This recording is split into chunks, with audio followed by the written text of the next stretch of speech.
नमस्कार दोस्तों, एसएससी दिव्य में आपका स्वागत है। आज हम रीजनिंग के प्रैक्टिस सेट देखेंगे।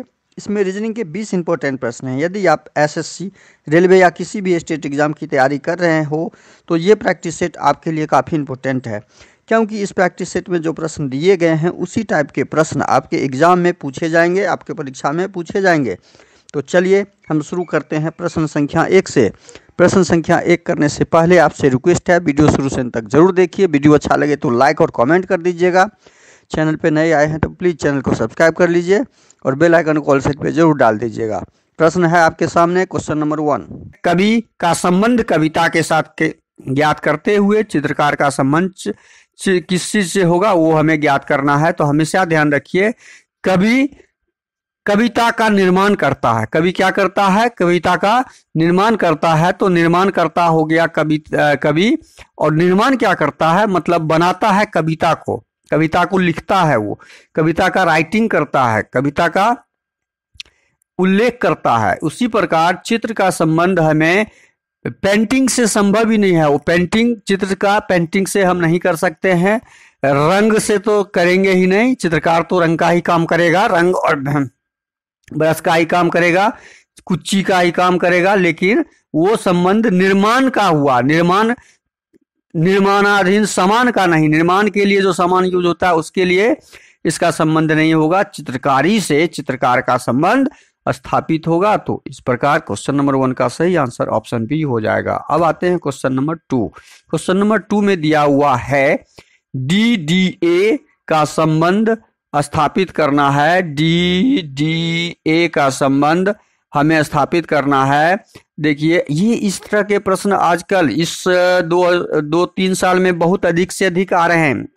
अति महत्वपूर्ण प्रश्न है। देखिए ये क्या किया है, DDA को इससे रिलेटेड कर दिया है। इससे रिलेटेड कैसे कर दिया? DDA को, इस A को क्या कर दिया? शुरू में कर दिया और दोनों D को लास्ट में रख दिया है। क्रम को चेंज कर दिया। क्या किया? क्रम चेंज किया। तो उसी प्रकार हम RRB का जब निकालेंगे तो B का क्रम आ जाएगा शुरू में। B का क्रम कहाँ आ जाएगा?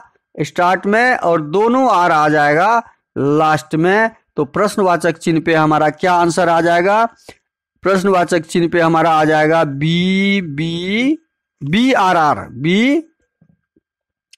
BRR हमारा आंसर हो गया। और BRR ऑप्शन सी में दिख रहा है। तो इस प्रश्न का सही आंसर ऑप्शन सी हो जाएगा। देखिए, इसको हमेशा ध्यान रखिए कि इस तरह के प्रश्न आजकल बहुत आने लगे हैं। अति महत्वपूर्ण प्रश्न है ये, 2023 में पूछा गया प्रश्न है।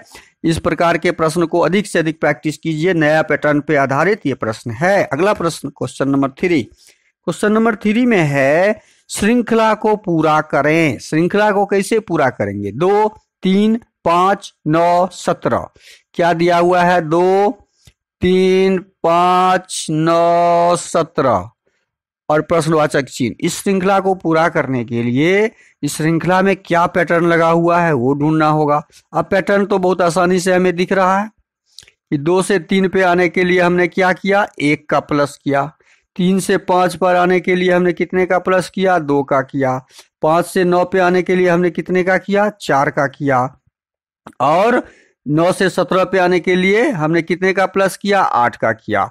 अब इस नीचे वाले में क्या संबंध है वो देख लेते हैं। आसानी से दिख भी रहा है और क्या संबंध है वो देखिए। एक में हमने एक गुना 2 किया तो हमें 2 प्राप्त हो गया।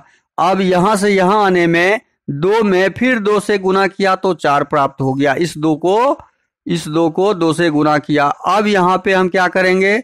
इस 4 में 2 से गुना किया तो 8 प्राप्त हो गया। तो अब अगला स्टेप जो हमारा आएगा, इस 8 में हम 2 से गुना करेंगे तो हमारा क्या प्राप्त होगा? 16। मतलब गुना 2 का पैटर्न है। गुना 2 का पैटर्न यहाँ पे इसमें लगा हुआ है। तो 16 में 17 जोड़ेंगे, 17 में 16 को जोड़ेंगे तो हमारा आंसर आ जाएगा। और हमारा आंसर क्या आ गया? प्रश्नवाचक चिन्ह के स्थान पे 16 दूनी 32, 1 33। हमारा 33 आंसर इस प्रश्न का आएगा। तो ये कहाँ पे है? ऑप्शन सी में है। तो ऑप्शन सी इस प्रश्न का सही आंसर। अगला प्रश्न क्वेश्चन नंबर 4। यदि किसी कूट भाषा में गोल्ड को IQNF के रूप में लिखा जाता है, तो उसी कूट भाषा में वाइंड को कैसे लिखा जाएगा? देखिए यहाँ पे क्या दिया है, गोल्ड GOLD, गोल्ड को क्या लिखा, IQN और F। अब इसमें रिलेशन हम बनाते हैं दोनों के बीच, कोड के बीच। ये 7 नंबर होता है, ध्यान रखिए। O 15 नंबर होता है, L 12 नंबर होता है, D 4 नंबर होता है, I 9 नंबर होता है, Q 17 होता है, N 14 होता है, F 6 होता है। 7 और 9 में कितने का अंतर है? 2 का अंतर, मतलब -2 हुआ है। 15 में और 17 में कितने का अंतर है? 2 का, लेकिन यहाँ +2 हुआ है, ध्यान रखिए। यहाँ 12 और 14 में कितने का अंतर हुआ? और यहाँ +2 का हुआ है, -2 का नहीं। 7 और 9 में, 7 में 2 जोड़ने से +9 हमने प्राप्त किया, 15 में 2 जोड़ने से 17 प्राप्त किया, 12 में 2 जोड़ने से 14 प्राप्त किया। मतलब इसमें क्या लगा हुआ है? +2 का पैटर्न हमने ज्ञात कर लिया। अब उसी प्रकार वाइंड का जब निकालेंगे हम, WIND, तो हम क्या करेंगे? इसके क्रम में +2 करेंगे। +2 करने के लिए हम W कितने नंबर पे होता है? W होता है आपका 23 नंबर पे, I होता है 9, N 14 और D 4 नंबर पे। अब इसका आंसर जब हम लिखेंगे तो कैसे लिखेंगे? 23 में 2 जोड़ेंगे, 2 जोड़ेंगे, सब में 2 जोड़ना है। 23 में 2 जोड़ेंगे तो 25, और 25 पे क्या होता है? Y होता है। 9 में 2 जोड़ेंगे तो 11, और 11 पे क्या होता है? K होता है। देखिए Y और K हमारा ऑप्शन ए में ही दिया हुआ है। हम इसके बाद आगे हम नहीं जाएंगे एग्जाम में, लेकिन यहां पूरा करेंगे। एग्जाम में आपका आंसर निकल गया, ऑप्शन नंबर ए इसका सही आंसर होगा, आगे बढ़ जाना है, लेकिन यहाँ पे हम पूरा करेंगे। अब 14 में 2 जोड़ेंगे तो 16 हो जाएगा, और 16 हमारा क्या होता है? P 16 के जगह पे होता है। 4 में 2 जोड़ेंगे तो 6 होगा, और 6 हमारा F के स्थान पे 6 होता है। तो ये आंसर जो ऑप्शन ए में दिया हुआ है, तो क्वेश्चन नंबर 4 का ऑप्शन ए सही होगा। अगला प्रश्न है क्वेश्चन नंबर 5। दिए गए समूह में भिन्न की पहचान करें। अब भिन्न की पहचान करने के लिए चंडीगढ़, उत्तर प्रदेश, हिमाचल प्रदेश और ओडिशा में स्पष्ट दिख रहा है कि ये तीनों शब्द जो है ये राज्य के नाम हैं। ये तीनों शब्द क्या है? राज्य के नाम हैं। ये राज्य के नाम है, और चंडीगढ़ केंद्र शासित प्रदेश है। तो इस चारों वर्ड शब्द में ऑप्शन ए आपका भिन्न शब्द है, तो हमारा सही आंसर हो जाएगा ऑप्शन ए। अगला प्रश्न है क्वेश्चन नंबर 6। कौन सी उत्तर आकृति प्रश्न आकृति के प्रतिरूप को पूरा करेगी? अब प्रश्न आकृति को पूरा करेगी कौन सी आकृति? देखिए ऊपर वाला ये लाइन जो है ऐसे पहले लाइन बॉक्स में था, और दूसरे बॉक्स में ठीक इसके विपरीत लाइन खींचा गया। तो उसी प्रकार से नीचे में जो इसका डब्बा बना हुआ है ये ऐसे बना हुआ है, तो इसका विपरीत डब्बा बनेगा हमारा इस कॉर्नर से। तो यह किस में दिख रहा है? यह हमें दिख रहा है ऑप्शन डी में नहीं दिख रहा है। ऑप्शन बी में तो 3 डब्बा है, 3 डब्बा संभव नहीं है। ऑप्शन ए में हमारा सेम दिख रहा है, तो इसलिए ऑप्शन ए यहाँ पे होगा ही नहीं। बचा हमारा ऑप्शन सी, जो इस आकृति को प्रश्न आकृति को पूरा करेगा। तो इस तरह क्वेश्चन नंबर 6 का सही आंसर ऑप्शन सी हो जाएगा। अगला प्रश्न है क्वेश्चन नंबर 7। क्वेश्चन नंबर 7 में है दी गई आकृति में वर्गों की संख्या ज्ञात कीजिए। देखिए वर्गों की संख्या ज्ञात करना है, तो दी गई आकृति में वर्ग की संख्या कैसे ज्ञात करेंगे? तो इसमें हमें जानकारी होना चाहिए कि कोई भी वर्ग की आकृति हो तो उसके रॉ और कॉलम को ज्ञात करना जरूरी होता है। इसमें देखिए रॉ कितना है? 1 2, ये कॉलम हो गया 3 4 5 कॉलम, और 1 2 3 4 5 रॉ, मतलब रॉ बराबर कॉलम है। और रॉ बराबर कॉलम जब हो, रॉ बराबर हो कॉलम के साथ बराबर हो, तब हम क्या करते हैं? तब हम काउंटिंग के लिए, फिगर काउंटिंग के लिए इस दोनों का स्क्वायर करेंगे, 1 1 किसका किसका स्क्वायर करेंगे, इस एक और एक का स्क्वायर करेंगे तो एक स्क्वायर हो जाएगा, इस दो और दो का स्क्वायर करेंगे प्लस स्क्वायर करके जोड़ते जाएंगे, दो का स्क्वायर हो गया, इस तीन तीन का स्क्वायर करेंगे प्लस तीन का स्क्वायर हो जाएगा, इस चार का चार रो और चार कॉलम को हम स्क्वायर करेंगे, ये चार का स्क्वायर हो गया, पांच कॉलम और पांच रो को हम स्क्वायर करेंगे, कुल वर्गों की संख्या इसमें जो है वो हमें ज्ञात हो जाएगी। अब स्क्वायर करके इसको जोड़ लेते हैं तो एक का स्क्वायर एक, दो का स्क्वायर चार, तीन का स्क्वायर 9, चार का स्क्वायर 16, पांच का स्क्वायर 25। जब हम ये ज्ञात कर लेते हैं तो हमारा आंसर क्या आ जाता है, 4 1 5 9 5 14, 14 और 16 30, 30 20 50 5 55। हमारा जो योगफल कितना आ गया, 55। आंसर भी हमारा यही योगफल हो जाएगा। तो इस प्रश्न का सही आंसर कुल वर्गों की संख्या में क्या हो जाएगा, 55 हो जाएगा। ऑप्शन सी सही होगा। अगला प्रश्न है क्वेश्चन नंबर 8।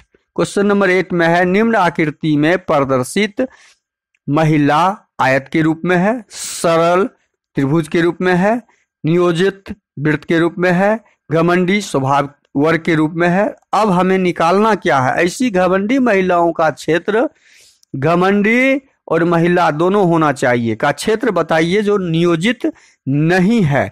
जो नियोजित नहीं है, नियोजित वाला वृत्त, वृत्त का तो कुछ भाग इसमें होना ही नहीं चाहिए। इसका मतलब है वृत्त पूरा यहां से हट जाएगा, वृत्त को हटा मिटाना ही पड़ेगा, नियोजित नहीं होना चाहिए। हम वृत्त ने मिटा दिया। अब जो बचा हमारे सामने में वो वर्ग किसका है, घमंडी का है। ये घमंडी का है, ये वर्ग जो है घमंडी स्वभाव वाला हो गया।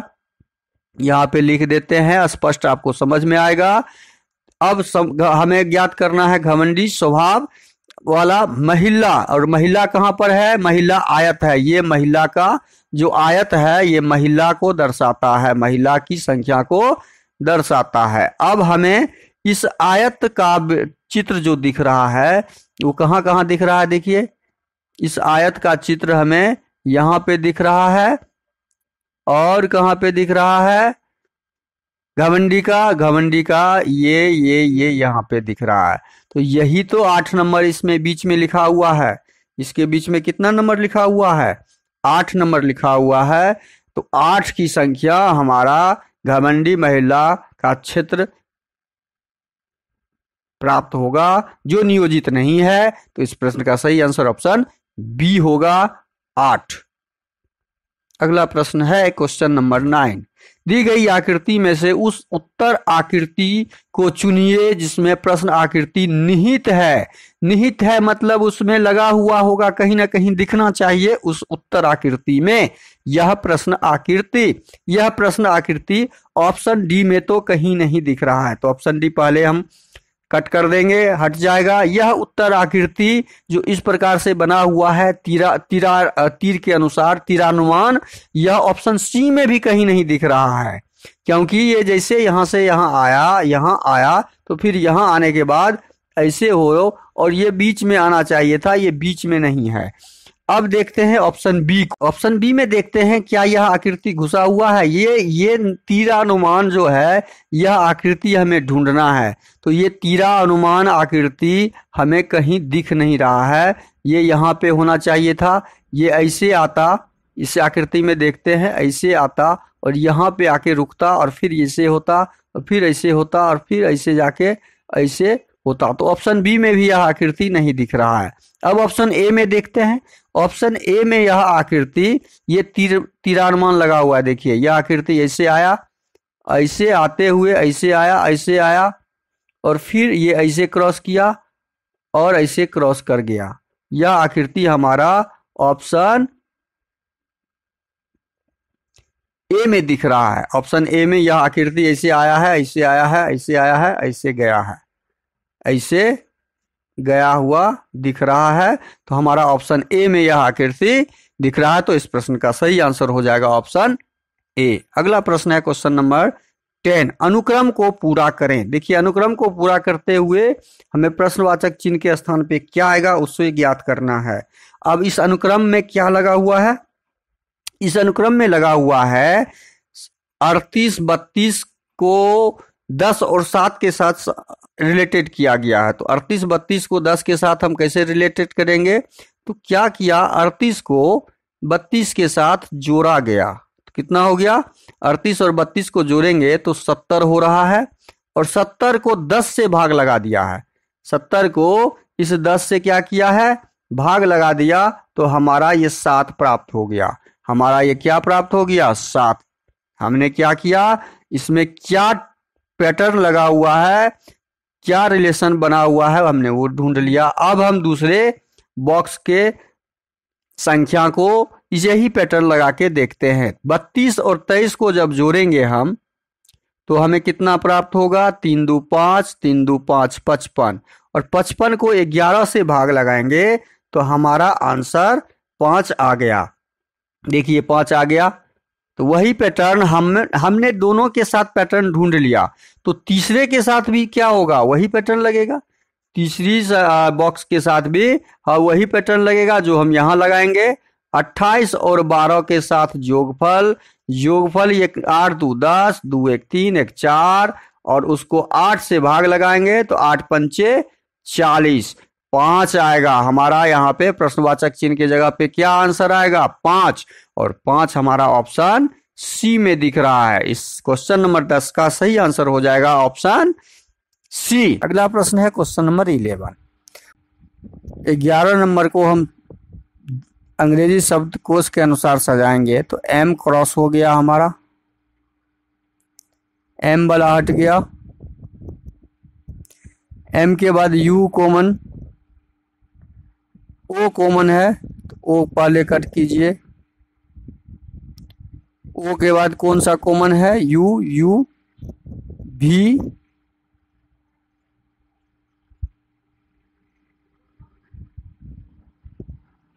और डब्लू। इसमें से यू 19 नंबर पे आता है, यू कितने नंबर पे आता है, यू 19 नंबर पे आता है, ये यू भी 19 नंबर पे आता है, और डब्लू आता है 23 नंबर पे, और भी आता है 22 नंबर पे। तो इस दोनों यू में ओ के बाद यहाँ यू, यू कॉमन है, तो ये यू और ये यू, इसमें एस 19 नंबर पे और टी 20 नंबर पे, तो 2 नंबर पहले आ जाएगा हमारा, 3 नंबर उसके बाद आ जाएगा, और 5 नंबर उसके बाद आ जाएगा, 4 नंबर उसके बाद आ जाएगा।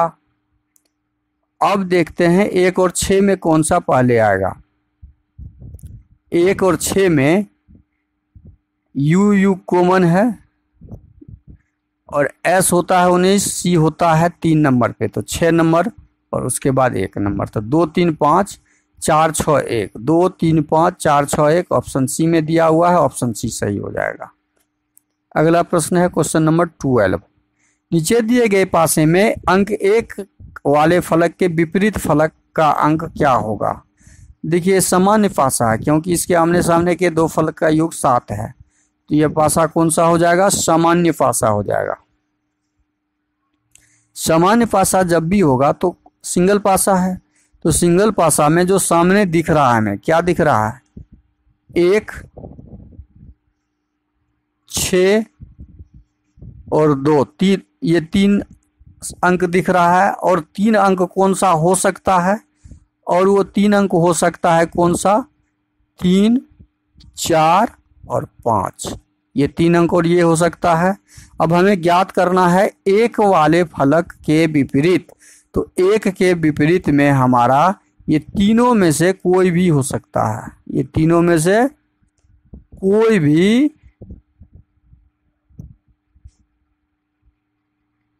अंक हो सकता है, तो हमारा ऑप्शन डी सही हो जाएगा। अगला प्रश्न है क्वेश्चन नंबर 13। दिए गए विकल्पों में से उस एक विकल्प का चयन कीजिए जिसमें नीचे दिए गए शब्दों को सार्थक क्रम में व्यवस्थित किया गया है। ब्रह्मांड, पृथ्वी, आकाशगंगा और मानव में जब सजाएंगे हम तो सबसे बड़ा होता है ब्रह्मांड। पहले ब्रह्मांड होगा, ब्रह्मांड के बाद ब्रह्मांड आकाशगंगा हो जाएगा, मतलब 1 नंबर। 3 नंबर उसके बाद पृथ्वी, और तब पृथ्वी पर मानव रहता है, तब पृथ्वी पर क्या होता है, मानव रहता है। तो 1 3 2 4 क्रम हमारा जो है ऑप्शन ए में दिया हुआ है, सही हो जाएगा। अगला प्रश्न है क्वेश्चन नंबर 14। कथन ए, कुछ मिठाई कथन को पढ़िए। कुछ मिठाई चॉकलेट है, कुछ मिठाई जो है क्या है, ये मिठाई है, तो कुछ एरिया मिठाई का चॉकलेट है, चॉकलेट बना दिए। सभी चॉकलेट कुकीज है, जितना भी चॉकलेट है वो सारे चॉकलेट क्या है, कुकीज हैं, कुकीज कर दिए। कुछ कुकीज स्वास्थ्यवर्धक हैं, कुछ कुकीज, कुकीज का कुछ भाग जो है स्वास्थ्यवर्धक है। अब ये डायग्राम हमारा कंप्लीट हो गया। अब यह डायग्राम कथन के अनुसार हमने बना दिया। अब निष्कर्ष पढ़ रहेंगे। निष्कर्ष में क्या दिया है, कुछ मिठाइयाँ कुकीज हैं, कुछ मिठाई जो है कुकीज है, कुकीज के कुछ भाग में ये मिठाई देखिए, कुछ मिठाई का एरिया कुकीज में है, तो यह निष्कर्ष हमारा सही है। और दूसरा निष्कर्ष पढ़ते हैं।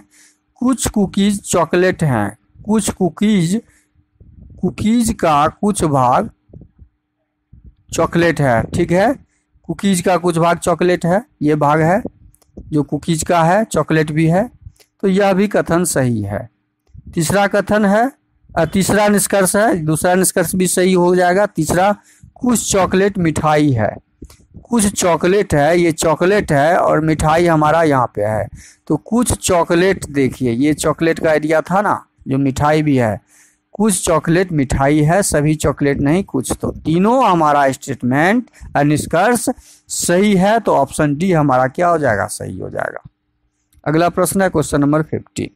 जब दर्पण को रेखा MN पर रखा जाए तो निम्न आकृति का प्रतिबिंब कैसा बनेगा। 4 का उल्टा बनेगा। 4 जब बनेगा ऐसे बनेगा उल्टा, H तो के तरह बन जाएगा, DB बन जाएगा, T आपका ऐसे बन जाएगा। अच्छा देखते हैं अब इसमें से 4 उल्टा किस किस में है, सब में है, लेकिन H यहाँ पे ऊपर मुंह उल्टा दे दिया है, तो ऑप्शन ए संभव नहीं है। H ऊपर मुंह, और ये H के बाद B दिया है, ये T यहाँ पे ऊपर मुंह दे दिया है, तो ऑप्शन बी भी हमारा नहीं होगा। T यहाँ पे 4HB, T तक ठीक है, T के बाद क्या है, R है, R हो जाएगा, 2 है, 2 हो जाएगा, W जो कहते हैं हो जाएगा, U का N हो जाएगा, G हो जाएगा। यहाँ पे क्या दिया हुआ है, T है, R है, 2 है, W है। अच्छा यहाँ N सीधा दे दिया है, देखिए, हाँ U का N यहाँ पे होगा, तो ऑप्शन सी हमारा सही हो जाएगा। यहाँ U का U डाल दिया है, तो ऑप्शन डी भी हमारा नहीं होगा। अगला प्रश्न है क्वेश्चन नंबर 16। निम्नलिखित में से कौन सा अक्षर समूह दिए गए श्रृंखला में गलत है। गलत कौन सा है, देखिए ये तो सामने में दिख रहा है, K का उल्टा P है, ये विपरीत शब्द है। A का उल्टा Z है, W का उल्टा D है, S का उल्टा H है, F का उल्टा V है। S का उल्टा F का उल्टा भी नहीं होता है, यह विपरीत नहीं है। F का उल्टा क्या होता है, F का उल्टा भी नहीं होता है, U होता है, F का उल्टा U होता है, तो यह आपका भिन्न है, तो F भी ऑप्शन सी में दिया हुआ है, तो ऑप्शन सी सही हो जाएगा। अगला प्रश्न है क्वेश्चन नंबर 17। कागज के टुकड़ों को मोड़ने के बाद अनफोल्ड होने पर पेपर कैसा दिखेगा। पेपर कैसा दिखेगा, ये खुलेगा, तो ये भाग यहाँ पे आ जाएगा, ये यहाँ पे आ जाएगा, ये गोला यहाँ हो जाएगा, ये सेम चीज यहाँ हो जाएगा, ये यहाँ हो जाएगा, ये यहाँ हो जाएगा, ये यहाँ हो जाएगा,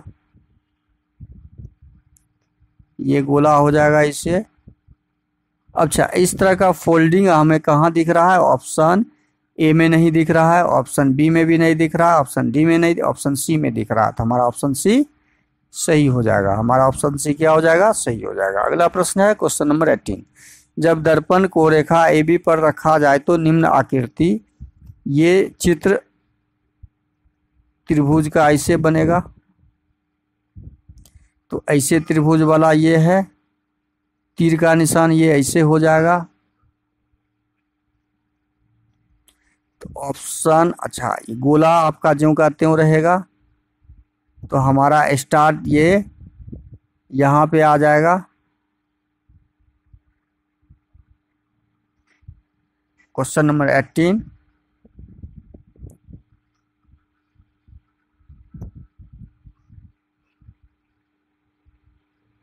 यहाँ पे स्टार होगा, जबकि ये तीर का निशान, ये तीर का निशान दाहिना तरफ, ये बायां तरफ होगा। ये दाहिना तरफ दिया है तो ऑप्शन सी नहीं होगा।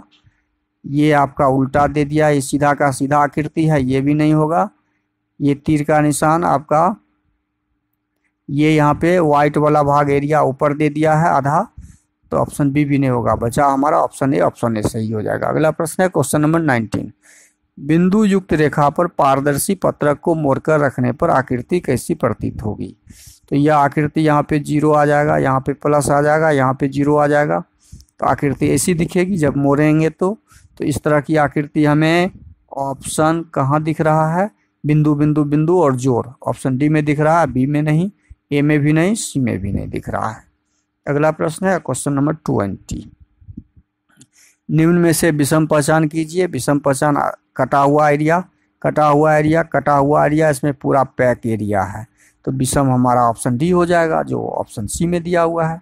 तो वीडियो को शुरू से अंत तक जरूर देखिए। वीडियो अच्छा लगे तो लाइक और कमेंट कर दीजिए। चैनल पे नए आए हैं तो प्लीज़ चैनल को सब्सक्राइब कर लीजिए। थैंक यू, धन्यवाद, जय हिंद, जय भारत।